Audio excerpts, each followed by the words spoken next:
Your knowledge of contract language is imperative. You must know what a violation looks like if you wish to be active in its cessation. It is important to understand that being active and knowledgeable affects your overall bargaining strength. Together, we can forge a more militant NALC. Good morning and welcome back to Parcels of Knowledge, the podcast dedicated to delivering knowledge to that city letter carrier with your host, the Roseville Wrecking Ball, currently on grievance number 480 in that great beautiful city of Roseville, Michigan. I thought I wasn't going to have a Monday podcast, but here I am doing what I love, sharing wisdom and helping stewards and carriers alike put the smack down on management. You can't keep me from what I love doing most, educating the city letter carrier. You could be the Hulkster. I'll come in the ring as Macho Man Randy Savage. Let's tag team management together. Today, we will have an interesting one. I have a few different short announcements, and then I will give you some great advice I learned from a fellow carrier advocate. First, I'd like to formally announce that in December, I will be having an executive vice presidential candidate, Corey Walton, on in the same question and answer format that I have had others on in the past. I did Richie Ray, I did Walt McGregory, I did James Henry, I did Mike Cariff. Now it's time for Mr. Corey Walton himself. You pick whatever you would like to ask him. Send it to my email. That's rosevillewreckingball@yahoo.com. I will have it in the episode's description, so you don't have to write it down right now. You can just come right back. And he will sit with me, and I will have an investigative interview to see if he's got what it takes to be our next executive vice president. Ask him anything. You know this motherfucker will go motherfuckering. I'm hoping we get the Monday version of him, not the Wednesday version. Next, I'd like to point you guys to something I really hope you take to heart and do for me. Building a Fighting NALC is having a survey on what you would like to bargain for, and I will have the link posted in the description. I'm not Building a Fighting NALC member. I don't have a chapter here, even though I would like to start one. I just align myself with a lot of the same goals that they have. I really need you to do this one for me. They have a realistic goal of 2,000 carriers filling it out in the next 2 weeks so they can have the results prepared for the upcoming rap session that Brian Renfro will be having in Ohio. Here's your chance to voice your concerns. We all heard these Renfro surveys that were being conducted, but very little of us got a chance to fill them out. Let's blow the 2,000 carrier goal out of the water, please. That's only 1%. Let's get 10%. Let's get 20,000. I need each and every one of you to go to this episode's description, after you're done listening, of course, and click on that link so we can overwhelm them with responses. Let's let National know we have something to say when it comes to asking for what we want this round of bargaining. Now, finally, I just want to comment that my election results are tomorrow. I know I have mostly kept my election out of my podcast, and in others I've been interviewed. I think I've been interviewed by 4 different podcasts so far, and I got one more coming up. And this time it won't be much different. But I want to say, if you can, please, wish me some luck. If you're a person of faith, send me some prayers, give me some confidence. Comment something to make me feel confident. I have been seeing challengers being beat by incumbents all over the country, and I'm going to need it. This race looks close, but it will all depend on who shows up to vote. I could have 50 or 60% of the support, but if my 50 or 60% didn't show up, well, then it won't do us any good. If I lose, let that be an omen that we have an obligation to vote during our elections, no matter how big or how small. The branch, any branch, deserves to be representative of everybody, not just those who show up. But who am I kidding? I will be doing a podcast on Wednesday about something unrelated to that election, but on that podcast I will give a small hint whether or not I am Branch 4374's next vice president to be. I'm going to have a discussion about the election results on Rick Rock's podcast officially, so tune in there sometime after tomorrow if you want to know the ins and outs of everything that went down. Alright, so now here's the main event. There's a guy in my branch, and sometimes he's got some good branch articles. I got this from one of his articles. His name is Steve Rubino. He's from Warren, Michigan. He's our treasurer at Branch 4374. Some of his opinions I agree with, I guess, and some I do not. But I have to hand it to him. This particular article was a good one. So I think I'll share it with you guys because I think it's worthy and it's still relevant today. This will be about the 7 phrases that management hopes you never learn and the 7 phrases you should memorize. First, I will start with number 1. That phrase is, I need a 3996. Every single time you expect your assignment will take you over 8 hours, ask your supervisor for a PS Form 3996. It's called a Request for Auxiliary Assistance. And use your experience as a professional letter carrier to estimate how much time over 8 hours it will take. Remember, this is only an estimate. This applies to pivots as well. If they're trying to give us a pivot, which a lot of people are across the country, that's your assignment for that day, unfortunately. It's not your official assignment, but that's what they're assigning you. Make sure to immediately request a 3996 because none of our routes are actually under 8 hours if you do everything you're supposed to be doing. If your supervisor gives you a pivot and you estimate it will take you past 8 hours, ask for a 3996 just like any other day. Management must provide you a 3996 upon request. If they fail to do so, go to number 3. Go to phrase number 3 in the future. But while we're on 3996, before I get to number 2, I want to talk to you about the reasons that you could be putting in 3996. I'm going to give a whole bunch of reasons because lately management has been trying to bully carriers into thinking that there are particular reasons that you can put on these things. There are not. However, management has the exclusive right to deny 3996s. If they do deny 3996s, make sure to inform them later on in the day that you're still going to take the same amount of time. So you want further instructions. But without further ado, I'm going to go through a list of reasons you can put on your 96 for auxiliary assistance or overtime. DPS volume above base. Full coverage in DPS. Thin mail in DPS. Utility bills. Messy DPS trays. Certifieds in the DPS. Now you know your number because a lot of times it shows up on the scanner if they did it right.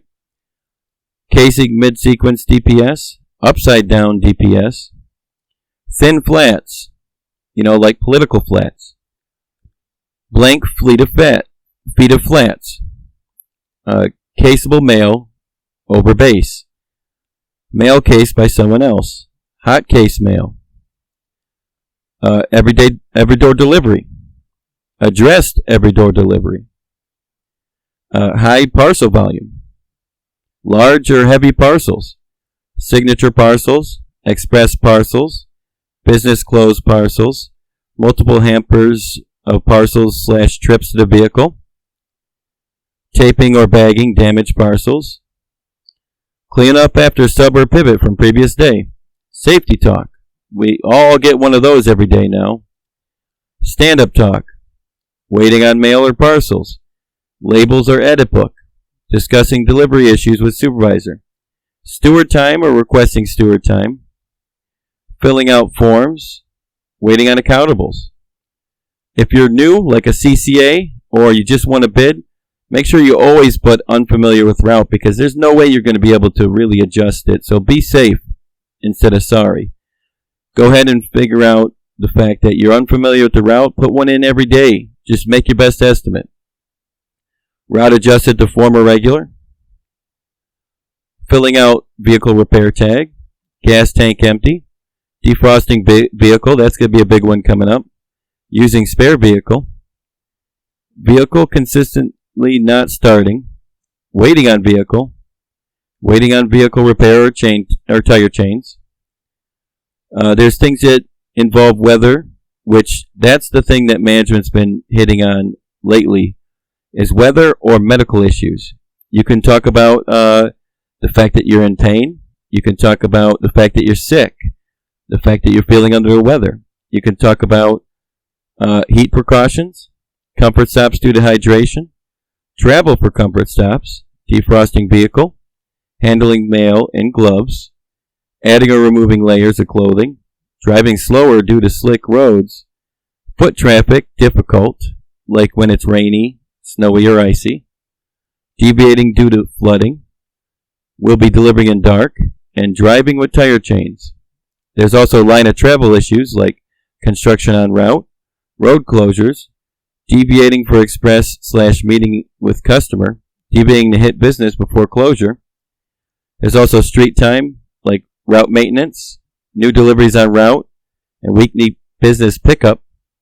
There's also sampling requests, stopping to check scanner alerts, above average hold mail, or you could talk about illnesses or injuries that occurred. Now, sorry, number 1 has taken up the spotlight here, but we're going to move on to number 2. This is not a negotiation. It kind of is tied in with what we just talked about. How management's been denying people their reasons. They can deny you, but you're going to be able to just tell them later that at the end of the day, you're the professional city letter carrier, and it's up to you to make that estimate. It takes what it takes, brother. It takes what it takes. When management wants to talk your $39.96 estimate down, I am quick to explain that this is not a negotiation. I certainly prove them wrong every time they approve me for less than I asked for. Never prove them right by rushing to get back for their pipe dream of a time. You hear that? Never prove them right by rushing back. That is important. Making management's case for them is a very bad idea. Once you prove them right by getting intimidated and rushing, then you're just going to get them to expect it out of you. So never once say yes. Because once you say yes, they're going to say, well, how come you're saying no today? Do I got to investigate you for stationary events? This is a rabbit hole we do not want to go down. Number 3, I need to see a steward. Those words should be rolling off your tongue with absolute ease. Every steward should happily intervene in order to protect the contract. They might not be able to do it because they might be instructed not to go to that person at the time, because you can be instructed that you're not getting your steward time, which is also a grievance. But this is what you guys elected and pay us to do. Remember, it is the contract that protects the city letter carrier. But we can't help if we don't know there's a problem. So if management doesn't allow you to see your steward, absolutely see a steward immediately when you're off the clock.